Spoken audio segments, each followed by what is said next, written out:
తొలి మెట్టుగా ఈరోజు డివిజన్లది కొంచెం రఫ్గా ఒకటి చెప్పారు. దాని ప్రకారం మళ్ళీ పబ్లిక్ ఒపీనియన్తో పాటు లిమిటేషన్స్ బౌండరీస్ ఫిక్సప్ చేసి తర్వాత ముందుకెళ్తారు. సో అందులో భాగంగా మా రిప్రజెంటేషన్స్ ఇచ్చాము. 100% మంచిగా అవుతుందని మేము అనుకుంటున్నాము. పీజీఆర్ గారు ఉన్నప్పుడు ఈ ఖైరతాబాద్ నియోజకవర్గం చాలా పెద్దది ఉండే, సిటీలోనే సగం నియోజకవర్గంలో ఉండే. అలాంటి నియోజకవర్గాన్ని ఇప్పుడు 4 అయ్యాయి. ఒక భాగం మళ్ళీ కంటోన్మెంట్కి కూడా వెళ్ళింది. అక్కడ కూడా పక్కన జూబ్లీస్లో కూడా ఎస్పీఆర్ హిల్స్ మీ దగ్గర వాళ్ళు కూడా నా దగ్గరకు వచ్చి సజెషన్స్ చేశారు. వాళ్ళ 25 బస్తీలు కలిపి ఒక డివిజన్ చేయమని. అది కూడా మేము రిప్రజెంటేషన్ ఇచ్చాము.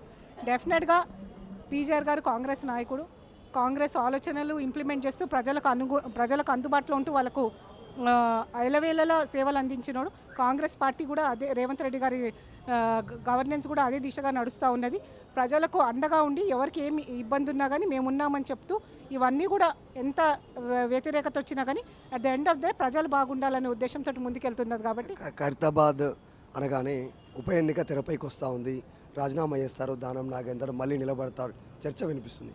ఖైరతాబాద్ ఎన్నిక ఇప్పుడు వచ్చినా విజయారెడ్డి పేరు తెరపైకి వస్తుంది. సో రేపు ఉప ఎన్నిక వస్తే మీరు ఏం చేయబోతారు ఏంటి?